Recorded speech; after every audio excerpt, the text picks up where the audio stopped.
সকাল থেকে এই যে খবরের দিকে আমরা নজর রেখেছি সেই আপডেটেই নজর রাখবো। তবে তার মধ্যেই মুখ্যমন্ত্রী মমতা বন্দ্যোপাধ্যায়ের শারীরিক কন্ডিশনের মধ্যেই আরও একটা বিতর্ক যা দানা বাজছে, তা হলো পুশ ফ্রম বিহাইন্ড বিতর্ক। এসএসকেএম অধিকর্তার বক্তব্যে এই বিতর্ক তৈরি হয়। কেউ ধাক্কা দেয়নি বলে জানালেন অধিকর্তা। মাথা ঘুরে পড়ে যাওয়ার সময় ধাক্কার অনুভূতির কথা বলেছেন বলে দাবি অধিকর্তার। গতকাল কি বলেছিলেন এসএসকেএম এর অধিকর্তা মণিময় বন্দ্যোপাধ্যায়, শুনুন। Honorable Chief Minister of West Bengal, Mamata Banerjee, reported to our hospital with a history of fall within the vicinity of our home due to some push from behind. 3 stitches has been applied on forehead and 1 on nose, and required dressing was done.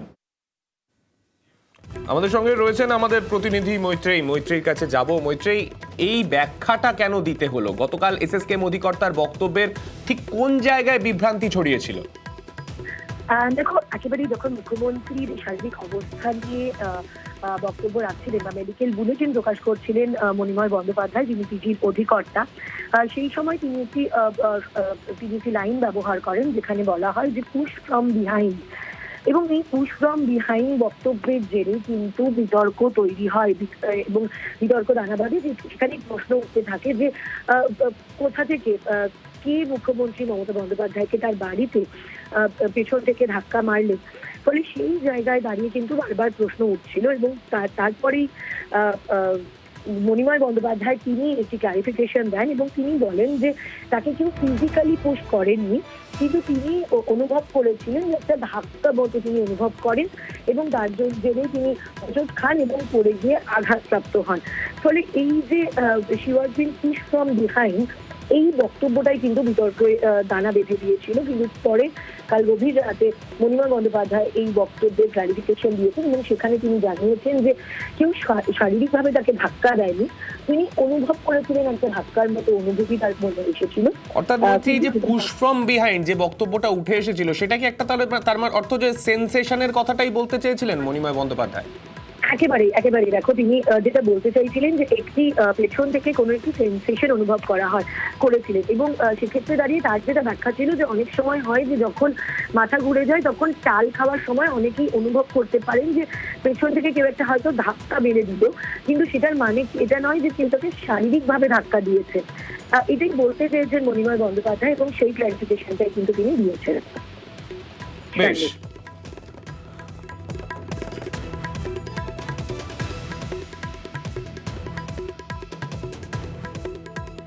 পড়ে গিয়ে আঘাত পান মুখ্যমন্ত্রী মমতা বন্দ্যোপাধ্যায়, কপালে আর নাকে তার গুরুতর চোট লেগেছিল।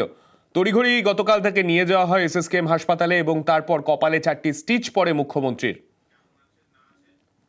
তার বর্তমান স্বাস্থ্যের আপডেট কি, বিস্তারিত জানবো। আমাদের প্রতিনিধি ওঙ্কার রয়েছেন আমাদের সঙ্গে, ওঙ্কারের থেকে জানতে চাইবো। ওঙ্কার, আজকে সকাল থেকে তুমি কালীঘাটে রয়েছো, হেলথের কি আপডেট উঠে আসছে মুখ্যমন্ত্রীর?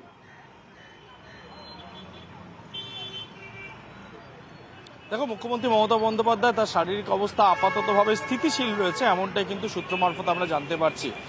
গতকালকে সন্ধ্যে 7:30 নাগাদ তার বাড়িতে তিনি যখন পড়ে যান, তারপর এসএসকেএম হাসপাতালে তাকে নিয়ে যাওয়া হয়, এবং সেখানে উডবান ব্লকের 12.5 নম্বর কেবিন সেখানে কিন্তু রাখা হয়, এবং তারপরে চিকিৎসকরা ক্ষত দেখে তারপর তাকে সেলাই করার সিদ্ধান্ত নেয়, এবং মোট 4টে সেলাই কিন্তু তার পড়েছে কপাল এবং নাক মিলিয়ে। তারপরে বাঙুর ইনস্টিটিউট অফ নিউরোসায়েন্স সেখানে নিয়ে যাওয়া হয়, এবং সেখানে গিয়ে সিটি স্ক্যান করানো হয় মুখ্যমন্ত্রী মমতা বন্দ্যোপাধ্যায়ের, এবং তারপর তাকে হাসপাতালে থাকার পরামর্শ দেওয়া হলেও মুখ্যমন্ত্রী মমতা বন্দ্যোপাধ্যায় তিনি কিন্তু অনুরোধ করেন যে তিনি বাড়ি ফিরে যেতে চান।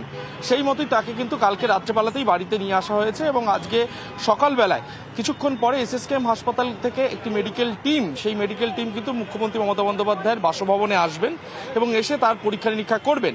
মূলত গতকালকের যে রিপোর্টগুলি, সেই রিপোর্টগুলোকেও কিন্তু চিকিৎসকরা সঙ্গে করে নিয়ে আসার কথা রয়েছে। নিয়ে আসার পর এর পরবর্তী কী ধরনের চিকিৎসার প্রয়োজনীয়তা তার রয়েছে সেই সম্পর্কে কিন্তু তারা সিদ্ধান্ত নেবেন।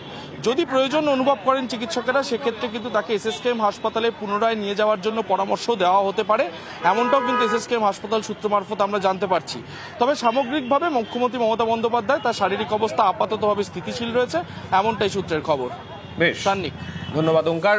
আর পড়ে গিয়ে আহত হয়েছেন মুখ্যমন্ত্রী মমতা বন্দ্যোপাধ্যায়। দেশ জুড়ে উদ্বেগ আর প্রার্থনা। সকালে কালীঘাটে পুজো হয়, কালীঘাটে মুখ্যমন্ত্রীর সুস্থতা কামনায় চলছে পুজো পাঠ।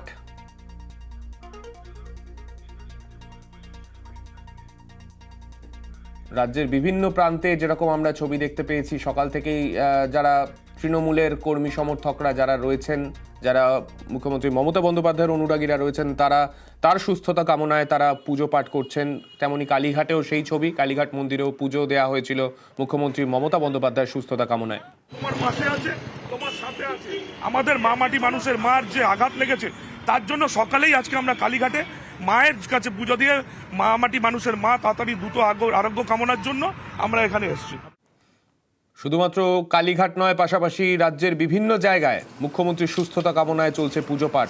বিষ্ণুপুর, বাঁকুড়ায় সেখানেও মুখ্যমন্ত্রীর সুস্থতা কামনায় চলছে পুজো পাঠ।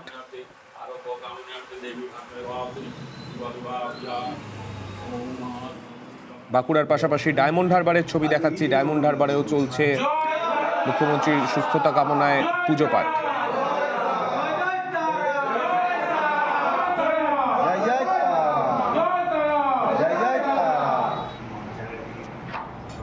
মুখ্যমন্ত্রী মমতা বন্দ্যোপাধ্যায় তিনি গতকাল বাড়ি ফিরে এসেছেন। হাসপাতালে তাকে ভর্তি রাখতে চাওয়া হলেও তিনি ভর্তি থাকতে চাননি, কিন্তু তিনি যাতে তাড়াতাড়ি সুস্থ হয়ে ওঠেন সেই সুস্থতা কামনা করে হাওড়াতেও সেখানেও চলছে যজ্ঞ, চলছে পুজো পাঠ।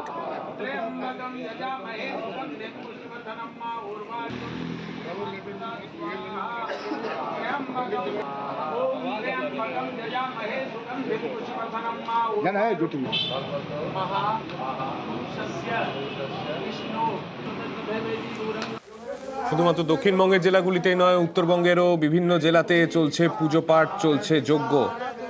শিলিগুড়িতে সেখানেও মুখ্যমন্ত্রী মমতা বন্দ্যোপাধ্যায় দ্রুত সুস্থতা, দ্রুত আরোগ্য কামনায় চলছে তার অনুরাগীদের দ্বারা চলছে বিভিন্ন পুজো পাঠ, চলছে যজ্ঞ।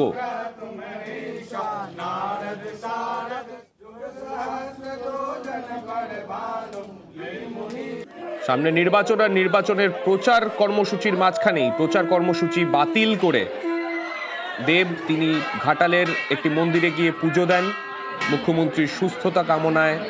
গতকালের ঘটনা শুনেই তিনি সেখানে পৌঁছে যান এবং সেখানে পুজো দেন তিনি।